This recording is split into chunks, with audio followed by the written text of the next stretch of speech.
The Columbus Metropolitan Club was founded in 1976 by 13 women leaders who wanted to be included in the community conversation. I am Sally Bloomfield, and I was one of those 13 women. Having been left out of men's clubs that focused on community issues, it was a priority for us to make the club 100% inclusive. Today, CMC presents public policy forums every Wednesday at lunch with average attendance of more than 200 people. I'm Tony Bell, and I frequently attend forums, which are open to everyone and present relevant, current, and newsworthy topics. I'm grateful that CMC is nonpartisan and presents many perspectives on every topic. I'm Jane Scott, President and CEO of the Columbus Metropolitan Club. CMC is open to everyone. We invite you to explore the personal and professional benefits awaiting you at the Metropolitan Club. Welcome to CMC. Welcome to CMC. Welcome to CMC. Welcome to CMC.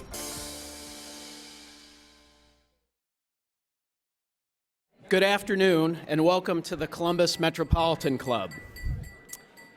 Founded in 1976 by 13 visionary women leaders, CMC's mission is to connect people and ideas through community conversation. From its beginnings, CMC has welcomed everyone. I'm Eddie Pauline, President and CEO of BioOhio and a member of the CMC Board of Trustees. I also serve as the chairperson of Worthington's Community Relations Commission, which is involved in this effort today.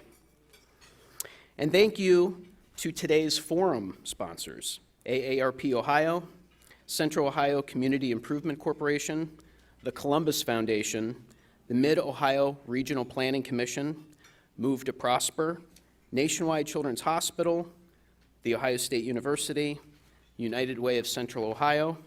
Thank you all. We are also grateful to today's forum partners. A full listing of today's partners and today's forum attendees can be found in your forum flyer on your table. Today's CMC live streaming is presented by the Emergency Response Fund of the Columbus Foundation in partnership with the Columbus Dispatch and PNC. Thank you all. At today's forum, Building Inclusive Communities, we'll hear about the myriad ways housing affects a community. From quality of life, ease of transportation, employment, healthcare, and access to good schools. But before we hear from our distinguished panel, it's CMC's honor to invite Michael Wilkos, Senior Vice President of Community Impact from our sponsor, United Way of Central Ohio, to the podium to introduce our speakers. Michael, the podium is yours. There you are.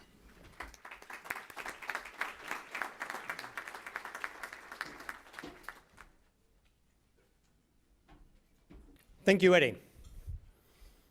The census recently released 2020 data. Almost half of Ohio's growth occurred within the city of Columbus. Almost the other half occurred in Columbus's suburbs. And there was a tiny little bit in the other 78 counties in the state. The city of Columbus just experienced its largest numeric increase in population in our history, adding 119,000 people in 10 years.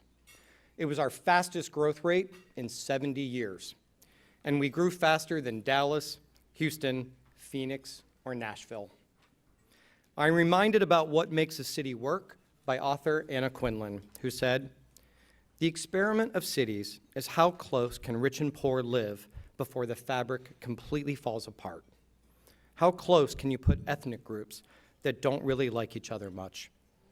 How much can you promise about a rich and privileged future and then not really be able to deliver before they rise up and say enough?" And the answer here is over and over again, is that the fabric becomes tattered, it even becomes torn, but the fabric survives. As a city, we have never been more diverse, more influential, and more complex than right now. In the past year and a half, Columbus's fabric has become tattered. It even became torn. But there are more construction cranes in the sky than ever before, and we will continue to grow. Will we welcome new arrivals? Will we build socially, economically, and environmentally stable communities? And every day at United Way of Central Ohio, we and more of our 90 funded partners, we think about the 400,000 Franklin County residents whose promise of a better future is still without reach. Please welcome today's speakers. Richard Kathlenberg, Senior Fellow, the Century Foundation. Lorianne Feibel, Council President, City of Bexley. Calvin Cooper, CEO and co-founder of Rove. And our host, Dr. Kim Campbell, Director of Enrollment Management at Mount Carmel College of Nursing. As always, you can learn more about today's speakers in your forum flyer. Before we begin the conversation, I would like to invite Richard Rothenberg to the podium. Thank you.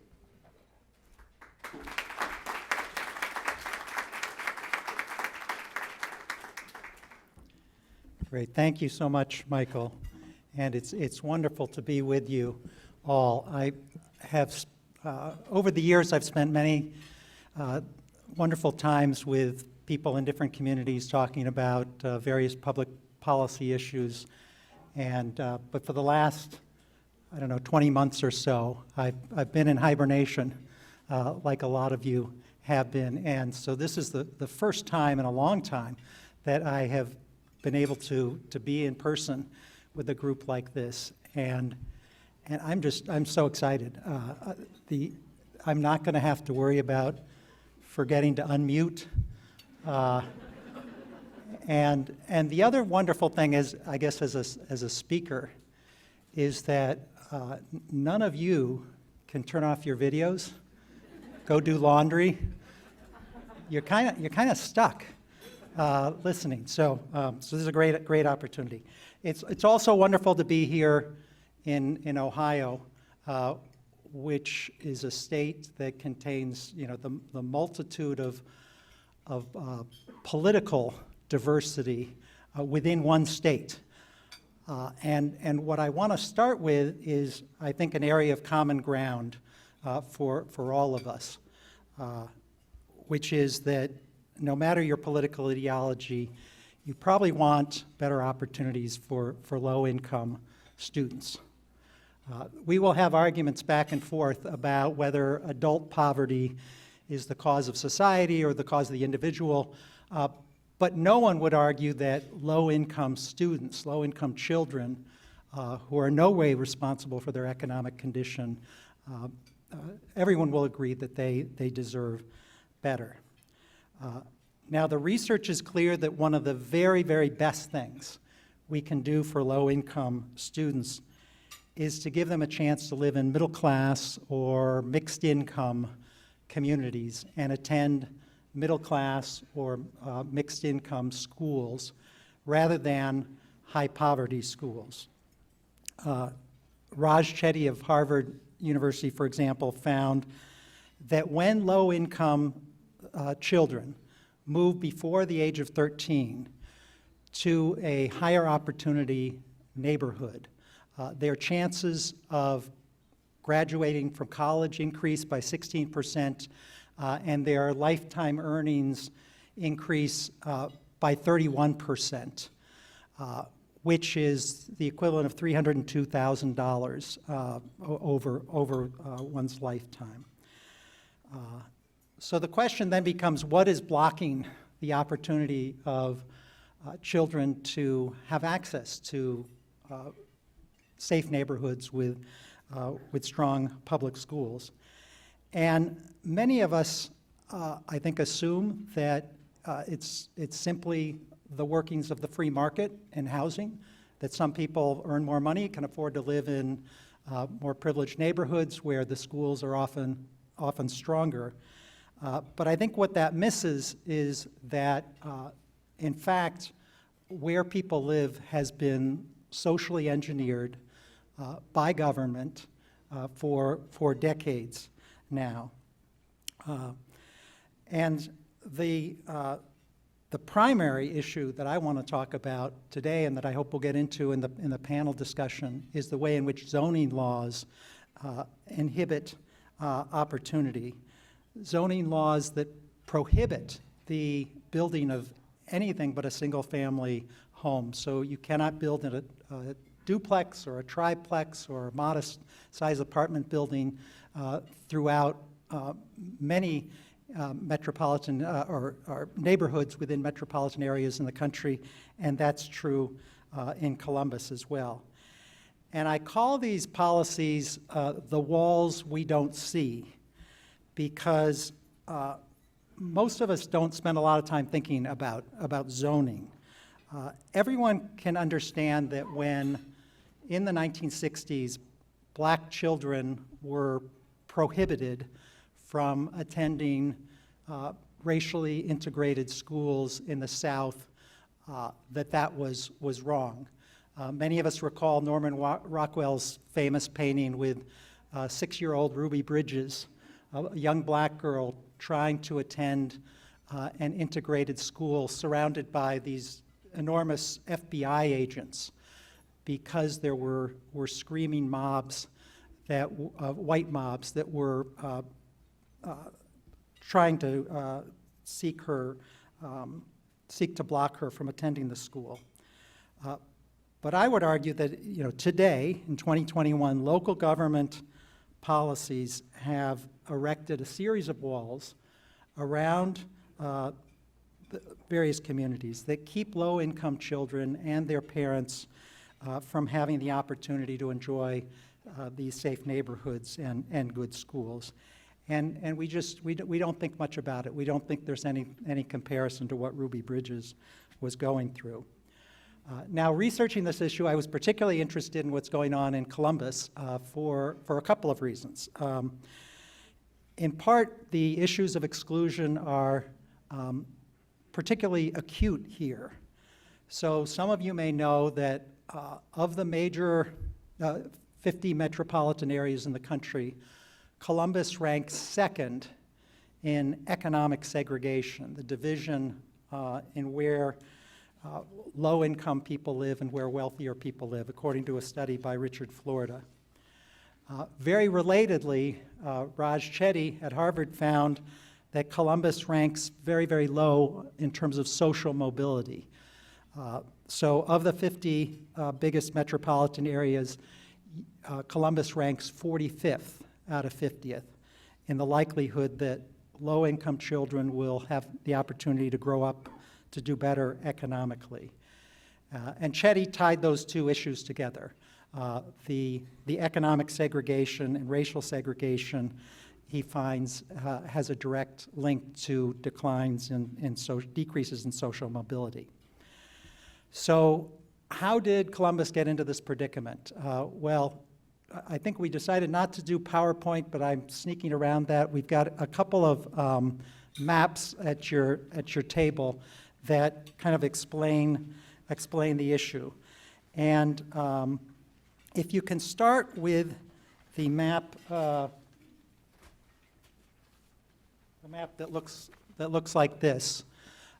So this is on the left-hand side is what's known as the redlining map from the 1930s. So in the green areas, the federal government agreed to insure mortgages and invest in those communities. And in the red areas, it refused to. And many of you are probably familiar with this term of redlining, that those are the communities that were predominantly black that the federal government refused to insure mortgages in. Now, the map on the right shows in dark blue areas those regions of Columbus and Franklin County today that are zoned for single-family homes only. No duplexes, no triplexes, no apartment buildings. It's illegal to put those types of units there. And these are, in large measure, areas where working-class people have less access and less opportunity. So if you can flip to the second set of maps now, you'll see a similar depiction of what are the high opportunity areas in Franklin County and the surrounding area. So the Kirwan Institute at Ohio State University has done really pioneering work that try to identify communities that have strong schools, access to jobs, and other amenities, and found that in the dark red you see the higher opportunity areas, which are often off limits to working class families because there are fewer multifamily housing opportunities there. And then the final map shows where African American people live in Franklin County. And you can see in comparing that to the Kirwan Institute map that black people in this area tend to be concentrated in the areas that have the least opportunity. Now, all of this is very discouraging, but the other big reason that I was attracted to Columbus was that you have here a really innovative program that is trying to do something about these problems. It's called Move to Prosper, and it gives a small number of single mothers the chance to live in higher opportunity communities like Dublin and Gahanna. And one mother I interviewed for a report I wrote about Columbus and Move to Prosper, Kiara Cornelius, told me that before Move to Prosper, she was living in South Columbus in a dangerous neighborhood. Her mother lived a few blocks away, and yet when Kiara Cornelius's children wanted to go visit their grandmother, she would have to drive them because she felt like it was too dangerous to let her kids, or to walk with her kids to the grandmother's house. So she wanted better for herself and her family, like all of us, and was, through Move to Prosper, able to move to Dublin, where she feels safe and where her kids are thriving in the schools. Now, Move to Prosper is a small program. It has 10 families, and it serves in some ways as a catapult of sorts over the walls that have been built by government through zoning policies. So the question becomes, what additional things should be done?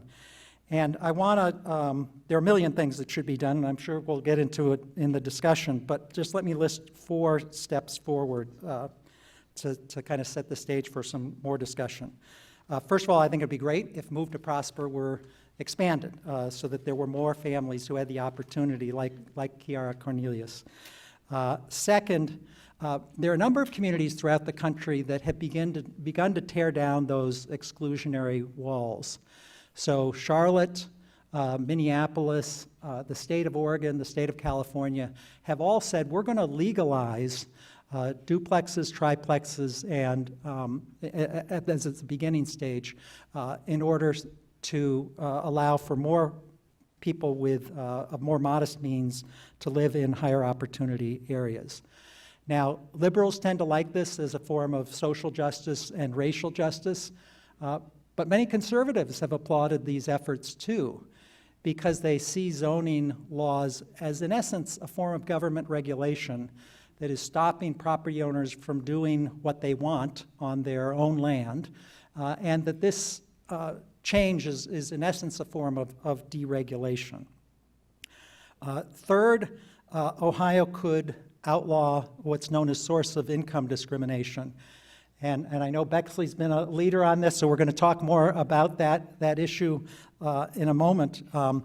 But you know, if someone like Kiara Cornelius, who is African American, went to a landlord and was told, you know, I'm not going to rent to you because you're black. Thankfully, that is now, you know, since 1968, that has been illegal. It is perfectly legal in most of Ohio to say, if you have a housing voucher, I don't want you in this community. I'm not going to rent to you. And so that's another thing that could be done here for reform. There are 19 states that have adopted protections for source of income or outlawed source of income discrimination, and that's something that Ohio could consider. Final thing is inclusionary zoning. And I have been driving with Kathy Fox around various parts of Columbus the last couple days, and I've seen all these amazing new apartment buildings that look beautiful that have sprung up in recent years. But in many communities, there are efforts to make sure that at least some portion of the low-income and working-class community can participate in those types of housing complexes by setting aside a percentage of those units for low-income and working-class people. So final thing I'll say is that the current system of government-sponsored exclusion is bad for everyone. You know, it's bad for everyone in this room when we're not tapping into the talents of families whose kids have so much to offer, but are now constrained to high poverty schools that lots of research suggests are on average going to be less effective. But these state-sponsored rules also deprive more affluent kids in suburban areas from the benefits of the educational benefits of diversity. We all know that we learn from one another all the time. And when affluent students are segregated in their own enclaves, they miss out on the opportunity to learn from diversity.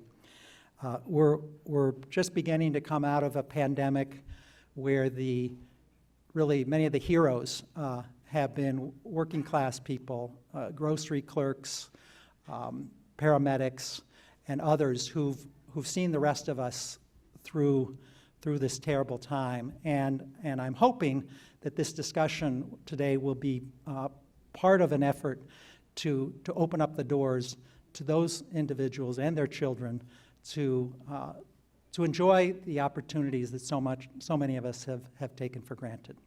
Thank you.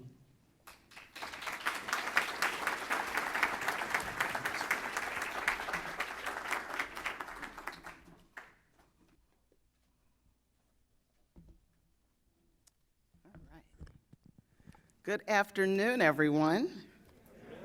My name is Kim Campbell, as you heard, and I'm honored to be with you for this important and timely discussion. So my first question is really going to be directed at Lorianne. Lucky you, right? So Lorianne, if you could share with us, as president of the City Council in Bexley, why do you, as a local elected official, support inclusive communities? Just curious, and a little bit of background about this work. Thanks, Kim. It's so good to see you. We've missed each other a lot. You know, I get to talk about two things that I am so passionate about today. And one is Bexley, Ohio, and the other one is Move to Prosper. Bragging about Bexley is something that most Bexleyites love to do. And our Bexley Community Foundation really does a good job. They love to say that it's the best place to live, work, learn, and play. And recently, they added the word care. And it's so appropriate.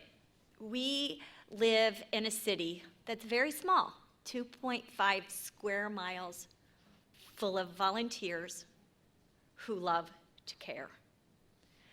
Our children who are on federal assistance for food, lunches, they have to eat in the summertime too. So Bexley takes care of them. So as not to embarrass the kids who get federal funding, we had parents who got together and found a grant so that all of our kids can eat for free. Our sweet, caring residents insist that we put policy behind what they know is right. And in 2017, we put together an anti-discrimination ordinance. In 2019, we wrote a resolution and passed it to welcome refugees. And I'm most proud of our source of income legislation that I was able to write and advocate for and get passed. We are super proud of the fact that we did it and that the other municipalities around us, 4 of them, have adopted that as well. I like to say that people like to be like the cool kids. You know, they follow us. I've heard that diversity is asking people to the party, and inclusion is asking them to dance. And Bexley loves a good party. The more the merrier. We also know that when we ask people to dance, we all learn a new step. So. Thank you very much. Calvin, next question is for you. Having heard all of this very compelling information that Rick gave and Lorianne's background, you also have a very interesting background yourself that we would love to hear about, and especially how your life experiences influenced your interest in real estate.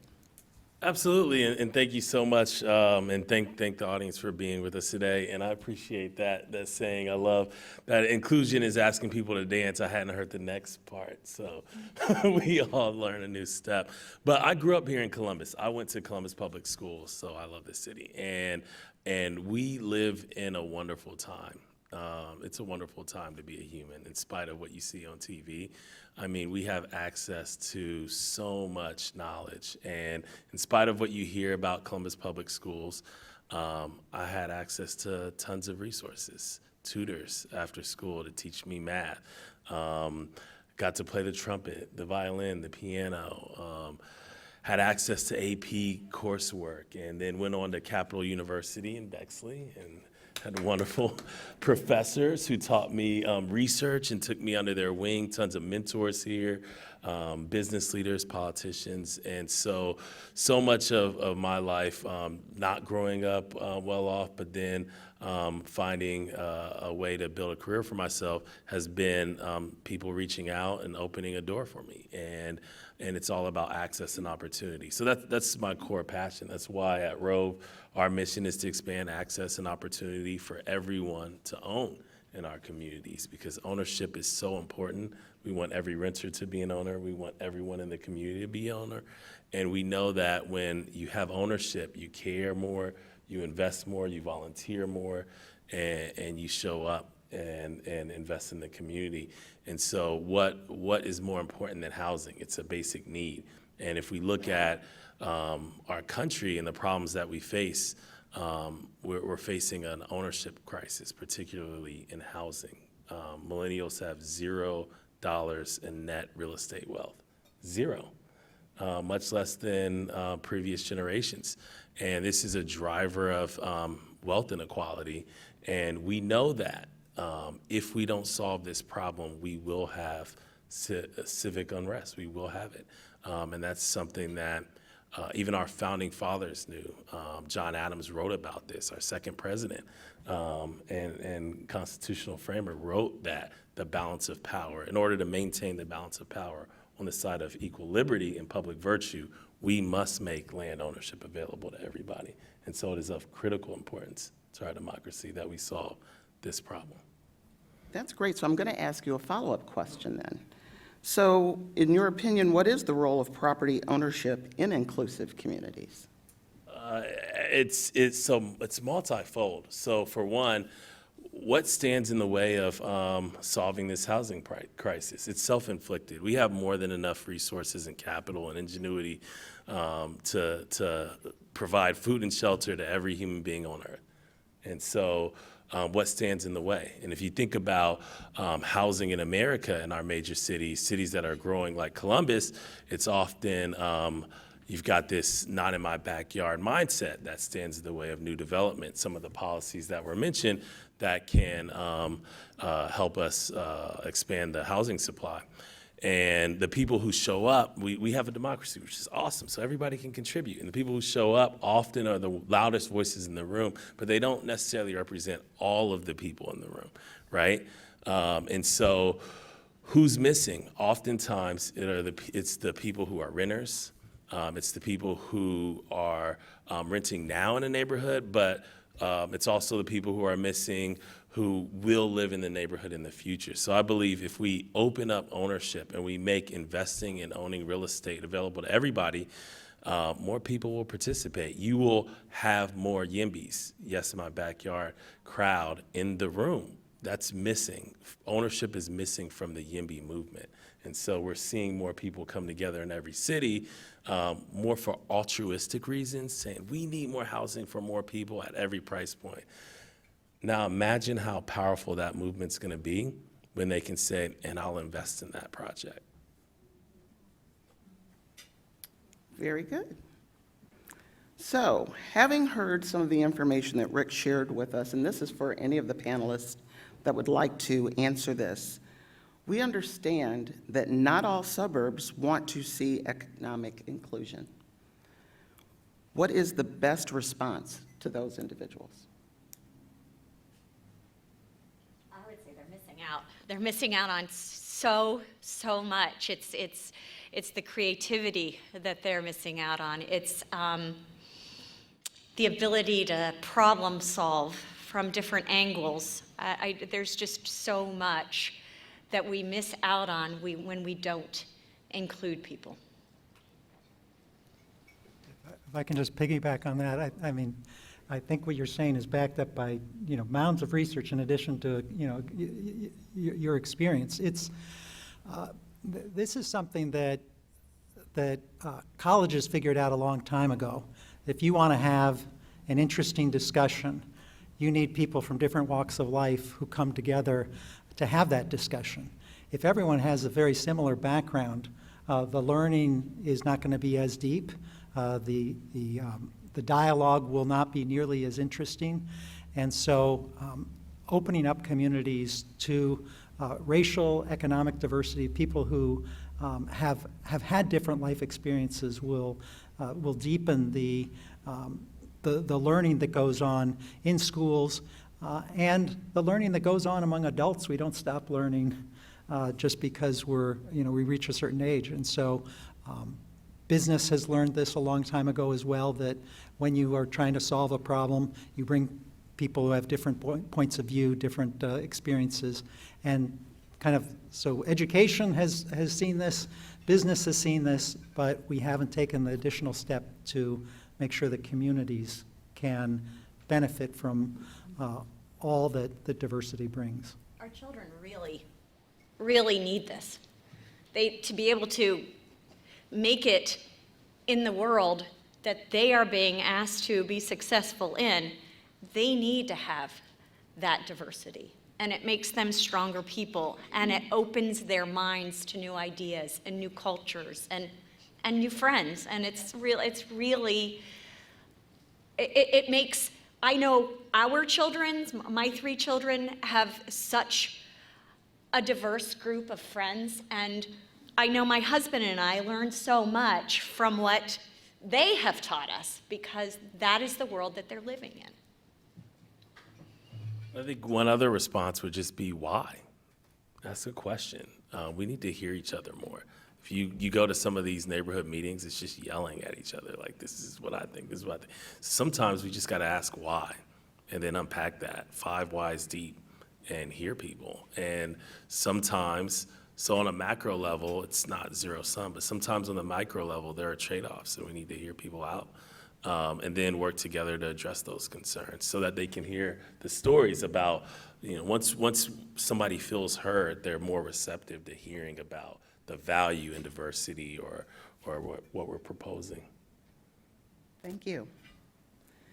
So for those business leaders in the community, what is your response when the question is asked, why should businesses support the building of inclusive communities? Oh, go ahead. Oh, yeah, it's You all want to multi. jump into this one? Yeah. So we live in a dynamic ecosystem. One of the lifebloods of business is talent, and we need diverse talent.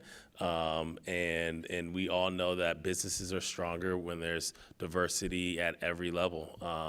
And so that's one reason. The other reason is people choose to work with a company, but they also choose to move into a community, and people are whole people. And so one of the greatest amenities we can give to our workforce is a wonderful place to live.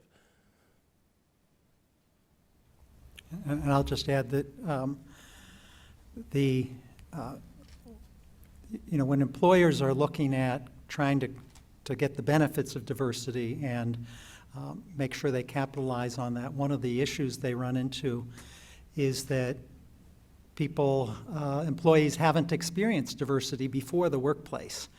They haven't experienced it in their schools and in their neighborhoods. And so there are a lot of tensions. And actually, the number one reason that people are fired on the job is not because they're incompetent. It's because they can't get along with other people, oftentimes people of other, different backgrounds.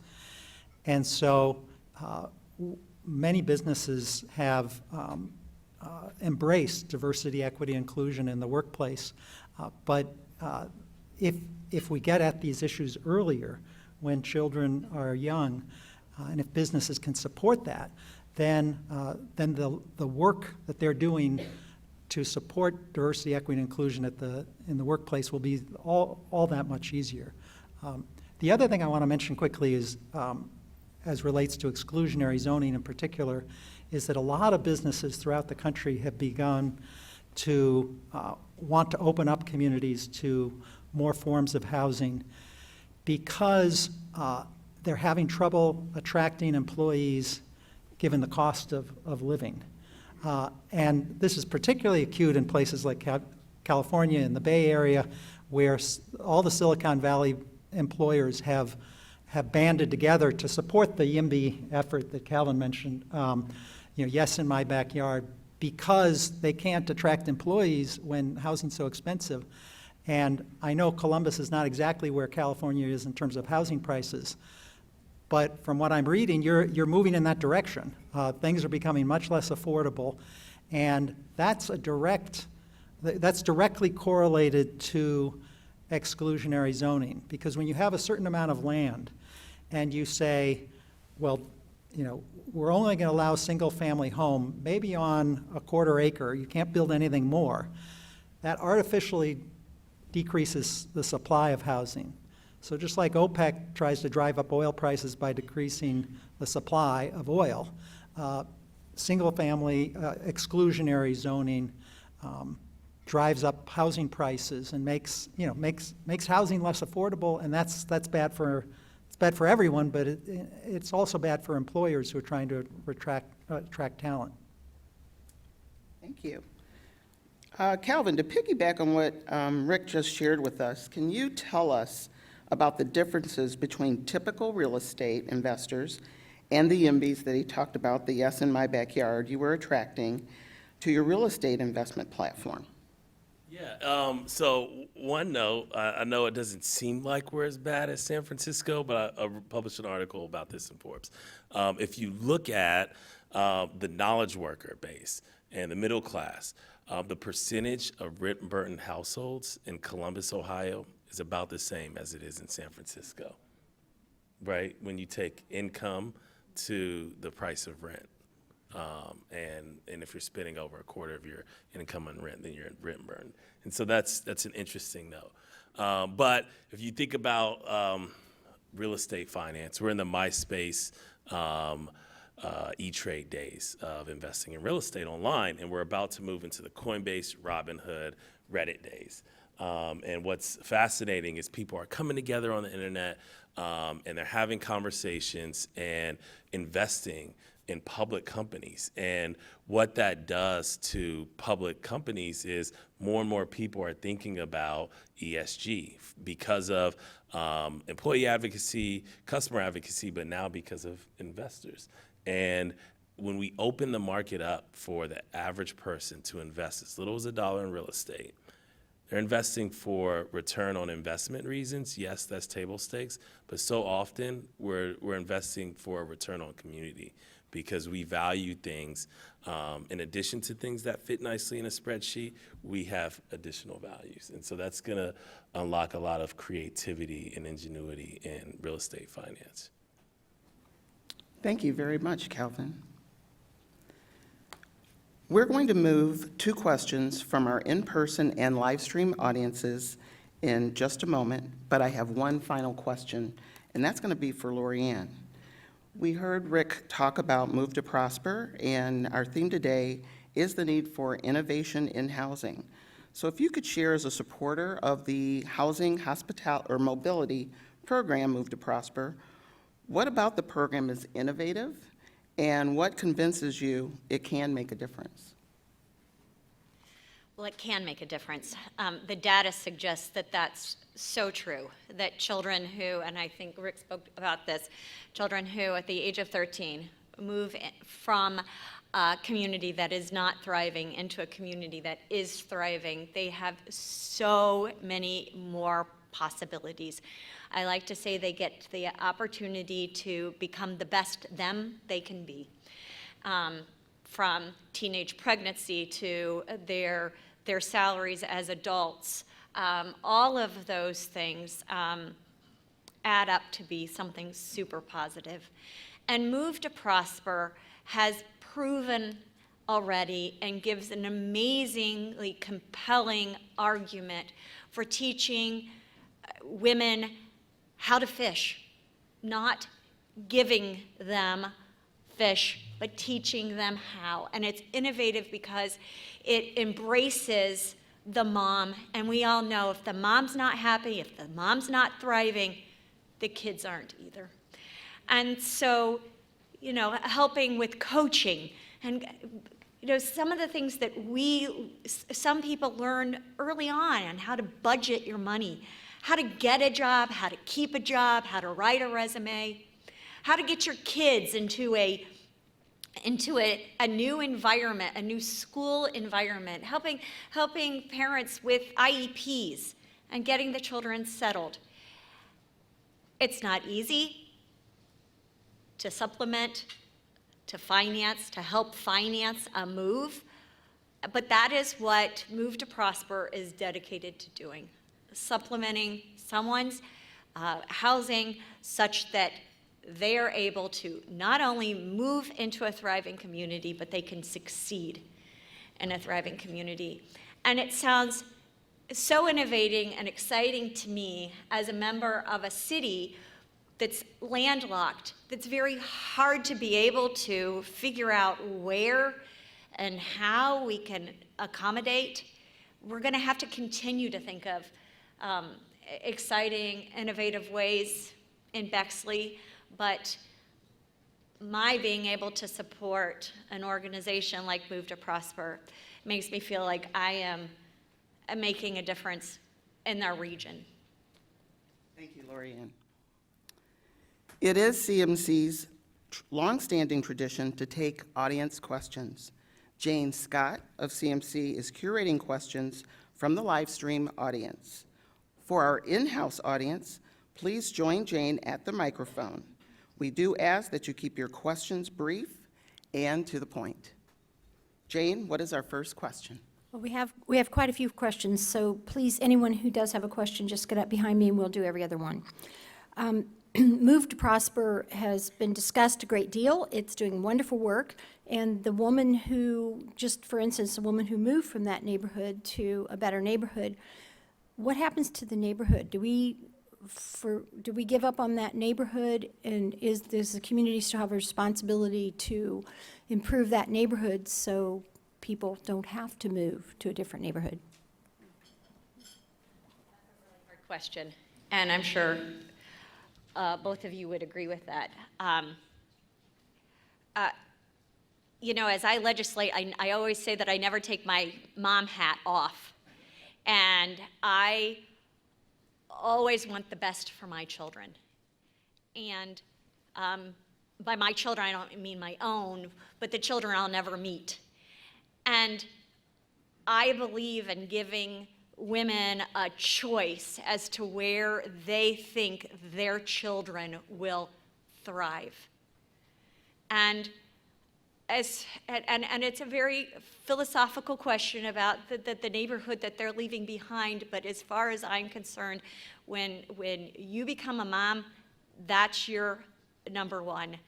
And it's a yes and. It's a yes, we need to make sure that women have their choice. No, we should not leave the neighborhood behind, but we need to give these women choices as to where they think that their children would survive. And that choice is so important. I'd say my mom, she went through a few divorces, so she's college educated, but when we were on public assistance, it was because of that transition period. And she worked really hard to ensure that we weren't in a bad neighborhood for more than a year, and wanted to get us to a place where we cannot be as distracted by violence and other things. And so it's important to give people a choice. The solution isn't to limit the choice for people who can't afford it. Why should people who are wealthy and middle class have more freedom to move than people who are poor? They shouldn't. We should have the choice. It's a yes and thing, and we need to come together to improve that neighborhood that's being left behind so that people choose to move there.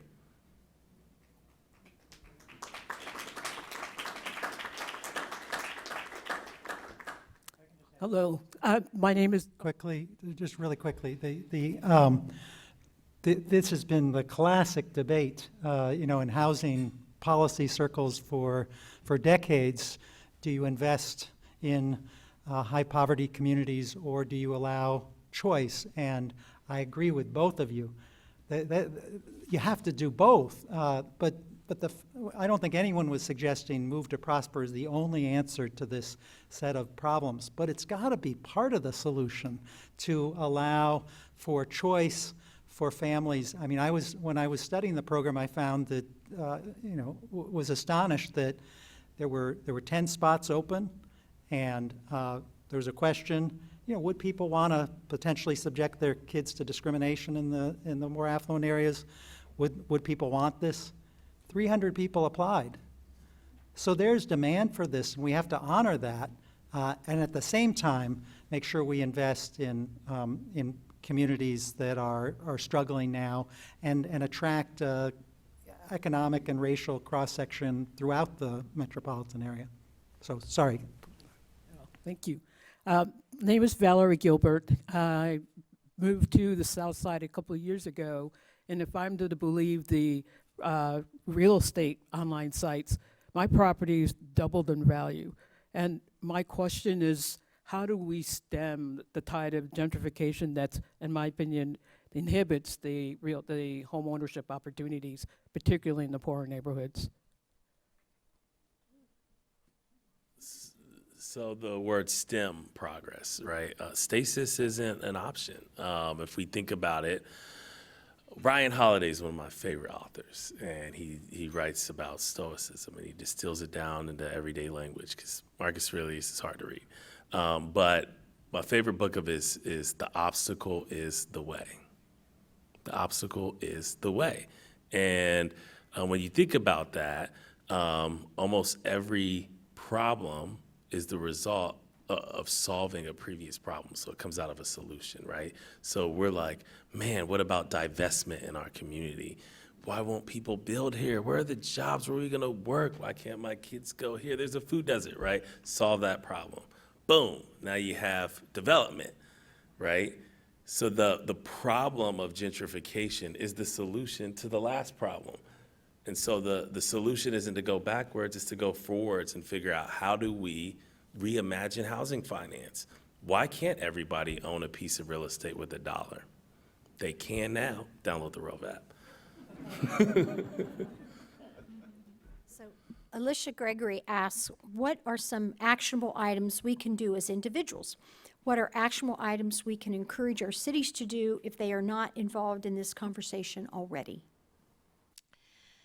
Well, individuals could volunteer for Move to Prosper. We would love that, especially if you've got some special talents that we could use. And I also think that individuals can write their local representatives, ask them, stay on them, bring them information. That's what Amy Claiborne did to me. She brought information to me. She stayed with me. She educated me. She made sure that I was passionate about it. I was telling Rick that I had heard that there are 2 days in your life that should be your favorite days. The day you were born and the day that you learned why you were born.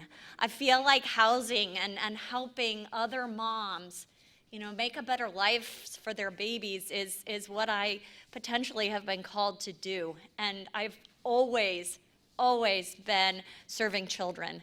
And people that know me know my dear love for these little people and their little minds and the possibilities that they have. So I would urge individuals to volunteer in situations and advocacy situations like Move to Prosper, and to make sure that you have the ear of your local government officials. Good afternoon. I'm Bill Wayhoff of Steptoe and Johnson PLC, and the Opportunity Zone legislation that occurred and has been utilized in various areas is now a number of years old, and I was just wondering if any of the panelists had a good handle on whether or not that's had a positive effect in the areas on the map that was shown earlier today, as far as, more prosperity in those areas, more good redevelopment where the folks that live there now can continue to live and work there. I know our Rotary Club is doing a lot of things in the Linden area, for example, and, but this government program, the Opportunity Zones, what effect has that had on, if any, on those areas? Thank you. Well, our legislation is brand new as of October, and I know that the 6 other cities in Ohio, it's fairly new for them too. So I think that's something that we're going to have to watch. And as a fellow Rotarian, I know that we all try very much to help in lots of ways when we do service of themselves. I'm looking at yet another Rotarian in the crowd. But I don't know, Rick, can you speak to some older legislation that's been on the... Yeah. Well, so there's federal legislation to provide tax breaks to individuals and companies that are going to invest in high poverty communities. I don't want to claim to be an expert on how well that has worked certainly in Columbus. Nationally, there's been some research to suggest skepticism on how effective these programs have been, and so I'll leave it at that. We have time for one more question. Brian Williams, Local Nexus, freelance writer and consultant. I have, we've kind of had this theme of getting back into reinvestment in existing communities. Mid-Ohio Regional Planning Commission a couple of years ago had a speaker who talked about self-gentrification, and what that gets to is how do we rebuild neighborhoods in a way that the people living there now share in any new wealth that is created in those neighborhoods. That's a way to kind of stave off the gentrification. I'd like to get your thoughts on that. Thank you. Anyway, so Move to Prosper would have been a godsend for my mom. Anna Mae would have loved Move to Prosper. I mean, I love how you framed it about mothers. people wake up and most people are thinking about opportunity. How am I going to feed my family? People want access to education, access to job, and safety. We want safety. And people aren't necessarily bound by these maps thinking about, oh, it has to happen in these 4 blocks, right? And so I think it's so important to just think beyond just these buzz terms like gentrification and recreate how we finance things, how we haven't innovated on housing finance in like a century. It's crazy. What is a 30-year mortgage? Is that where it stops? That was invented by somebody. We can invent something else. Low-income tax credits was invented by somebody. We can invent something else. And there is a movement to innovate in finance right now. It's happening in decentralized finance. And so I would say, how do we ensure that everybody has ownership? The answer is to innovate and unleash human creativity. And if there's a problem, the obstacle is the way. Let's create a new financial instrument, one that everybody can access and benefit from and participate in. That has to be the final word, unfortunately. We wish we had more time, but we'll turn it back over to CMC Presiding Officer Eddie Pauline for concluding remarks.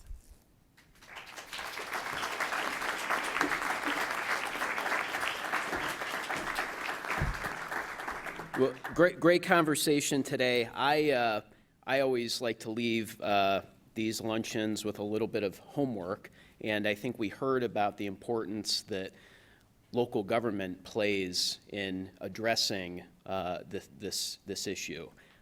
We have an election coming up on November 2nd. I would encourage all of you to take a hard look at those running for office and investigate their stance on diversifying housing stock, inclusive housing, zoning, and ensure that we're supporting people that are open to changing some of these policies at the local level. So, piece of homework for you. Please make plans now to join us next Wednesday as CMC welcomes Columbus Chief of Police Elaine Bryant to our stage for a special one-on-one interview. Thank you again to today's forum sponsors, AARP Ohio, Central Ohio Community Improvement Corporation, the Columbus Foundation, the Mid-Ohio Regional Planning Commission, Move to Prosper, Nationwide Children's Hospital, The Ohio State University, United Way of Central Ohio. Thank you to the Emergency Response Fund of the Columbus Foundation for presenting our live stream in partnership with the Columbus Dispatch and PNC. And thank you to our online virtual seat patrons. And our special appreciation and thanks to our speakers, Richard Kathlenberg, Lori Ann Feeble, Calvin Cooper, and our host, Kim Campbell. Thank you all for joining us. We could not do this without you. We look forward to seeing you next Wednesday as the Columbus Metropolitan Club presents another community conversation. Thank you.